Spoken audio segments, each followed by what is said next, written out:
सती को शिव से वर की प्राप्ति तथा भगवान शिव का ब्रह्मा जी को दक्ष के पास भेजकर सती का वरण करना। ब्रह्मा जी कहते हैं, मुने, उधर सती ने अश्विनी मास के शुक्ल पक्ष की अष्टमी तिथि को उपवास करके भक्ति भाव से सर्वेश्वर शिव का पूजन किया। इस प्रकार नंदाव्रत पूर्ण होने पर नवी तिथि को दिन में ध्यान मग्न हुई सती को भगवान शिव ने प्रत्यक्ष दर्शन दिया। उनका श्री विग्रह सर्वांग सुंदर एवं गौरवर्ण का था। उनके 5 मुख थे और प्रत्येक मुख में 3-3 नेत्र थे। भाल देश में चंद्रमा शोभा दे रहा था। उनका चित्त प्रसन्न था और कंठ में नील चिन्ह दृष्टिगोचर होता था। उनके 4 भुजाएं थी। उन्होंने हाथों में त्रिशूल, ब्रह्म कपाल, वर अभय मुद्रा धारण कर रखे थे। बस में अंगराग से उनका सारा शरीर उदासित हो रहा था। गंगा जी उनके मस्तक की शोभा बढ़ा रही थी। उनके सारे अंग बड़े मनोहर थे। वे महान लावण्य के धाम जान पड़ते थे। उनके मुख करोड़ों चंद्रमाओं के समान प्रकाशमय एवं उन्मादजनक थे। उनकी अंग कांति करोड़ों कामदेवों को तिरस्कृत कर रही थी तथा उनकी आकृति स्त्रियों के लिए सर्वथा ही प्रिय थी। सती ने ऐसे सौंदर्य माधुर्य से युक्त प्रभु महादेव जी को प्रत्यक्ष देखकर उनके चरणों की वंदना की। उस समय उनका मुख लज्जा से झुका हुआ था। तपस्या के पुण्य का फल प्रदान करने वाले महादेव जी उन्हीं के लिए कठोर व्रत धारण करने वाली सती को पत्नी बनाने के प्रयास करने की इच्छा रखते हुए भी उनसे इस प्रकार बोले। महादेव जी ने कहा, उत्तम व्रत का पालन करने वाले दक्ष नंदिनी, मैं तुम्हारे इस व्रत से बहुत प्रसन्न हूँ, इसलिए कोई वर मांगो। तुम्हारे मन में जो अभिष्ट होगा वही वर मैं तुम्हें दूंगा। ब्रह्मा जी कहते हैं, मुने, जगदीश्वर महादेव जी यद्यपि सती के मनोभाव को जानते थे तो भी उनकी बात सुनने के लिए बोले, कोई वर मांगो। परंतु सती लज्जा के अधीन हो गई थी, इसलिए उनके हृदय में जो बात थी उसे वे स्पष्ट शब्दों में कह ना सकी। उनका जो अभिष्ट मनोरथ था वह लज्जा से आच्छादित हो गया। प्राण वल्लभ शिव का प्रिय वचन सुनकर सती अत्यंत प्रेम में मग्न हो गई।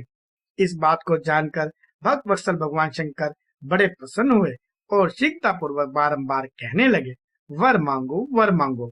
सत्य पुरुषों के आश्रयभूत अंतर्यामी शंभु सती की भक्ति के वशीभूत हो गए थे। तब सती ने अपनी लज्जा को रोककर महादेव जी से कहा, वर देने वाले प्रभु, मुझे मेरी इच्छा के अनुसार ऐसा वर दीजिए जो टल ना सके।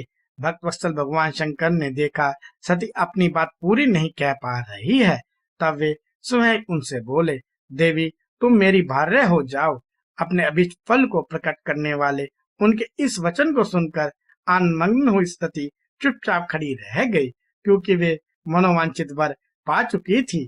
फिर दक्ष कन्या प्रसन्न हो दोनों हाथ जोड़कर मस्तक झुकाकर भक्त वत्सल शिव से बारंबार कहने लगी। सती बोली, देवादिदेव महादेव प्रभु जगतपते, आप मेरे पिता को कहकर वैवाहिक विधि से मेरा पानी ग्रहण करें।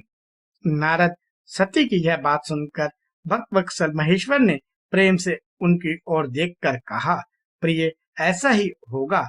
तब दक्ष कन्या सती भी भगवान शिव को प्रणाम करके भक्ति पूर्वक विदा मांग जाने की आज्ञा प्राप्त करके मोह और आनंद से युक्त हो माता के पास लौट गई।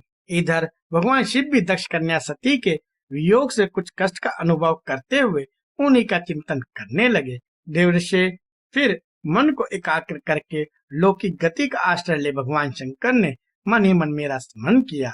त्रिशूलधारी महेश्वर के स्मरण करने पर उनकी सिद्धियों से प्रेरित हो मैं तुरंत ही उनके सामने आ खड़ा हुआ। तात हिमालय के शिखर पर जहाँ सती के वियोग का अनुभव करने वाले महादेव जी विद्यमान थे, वहीं मैं सरस्वती के साथ उपस्थित हो गया। देवेश सरस्वती सहित मुझे आया देख सती के प्रेम पाश में बंधे हुए शिव उत्सुकता पूर्वक बोले।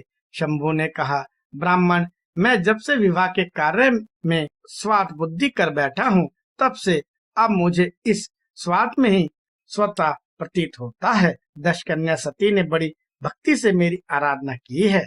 उसके आनंद व्रत के प्रभाव से मैंने उसे अभिष्ट वर देने की घोषणा की। ब्राह्मण, तब उसने मुझे यह वर मांगा कि आप मेरे पति हो जाइए। यह सुनकर सर्वथा संतुष्ट हो मैंने भी कह दिया कि तुम मेरी पत्नी हो जाओ। तब सती मुझसे बोली, जगतपते, आप मेरे पिता को सूचित करके वैवाहिक विधि से मुझे ग्रहण करें। ब्राह्मण उसकी भक्ति से संतोष होने के कारण मैंने उसका यह अनुरोध भी स्वीकार कर लिया। विधात तब सती अपनी माता के घर चली गई और मैं यहाँ चला आया। इसलिए अब तुम मेरी आज्ञा से दक्ष के घर जाओ और ऐसा यत्न करो जिससे प्रजापति दक्ष शीघ्र ही मुझे अपनी कन्या का दान कर दे। उनके इस प्रकार आज्ञा देने पर मैं कृतकृत्य और प्रसन्न हो गया। तब उन भक्तवत्सल विश्वनाथ से इस प्रकार बोला, मुझ ब्रह्मा ने कहा, भगवान शंभु, आपने जो कुछ कहा है उस पर भली भांति विचार करके हम लोगों ने पहले ही उसे सुनिश्चित कर दिया है। विषध्वज, इसमें मुख्यतः देवताओं का और मेरा भी स्वार्थ है। दक्ष स्वयं ही आपको अपनी कन्या प्रदान करेंगे, किंतु आपकी आज्ञा से मैं भी उनके सामने आपका संदेश कह दूंगा। सर्वेश्वर महाप्रभु महादेव जी से ऐसा कहकर मैं अत्यंत वेगशाली रथ के द्वारा दक्ष के घर जा पहुंचा। नारद जी ने पूछा, वक्ताओं में श्रेष्ठ महाभाग विधाता, बताइए, जब सती घर पर लौट के आई तब दक्ष ने उनके लिए क्या किया? ब्रह्मा जी ने कहा, तपस्या करके मनोवांछित वर पाकर सती जब घर को लौट आई तब वहां उन्होंने माता पिता को प्रणाम किया। सती ने अपनी सखी के द्वारा माता पिता को तपस्या संबंधी सब समाचार कहलवाया।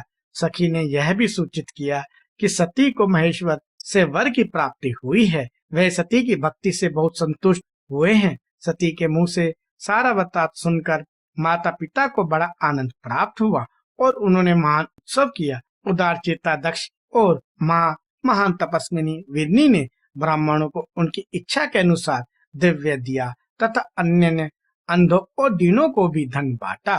प्रसन्नता बढ़ाने वाली पुत्री को हृदय से लगाकर माता विदनी ने उसका मस्तक सूंघा और आनंद मग्न होकर उसकी बारंबार प्रशंसा की।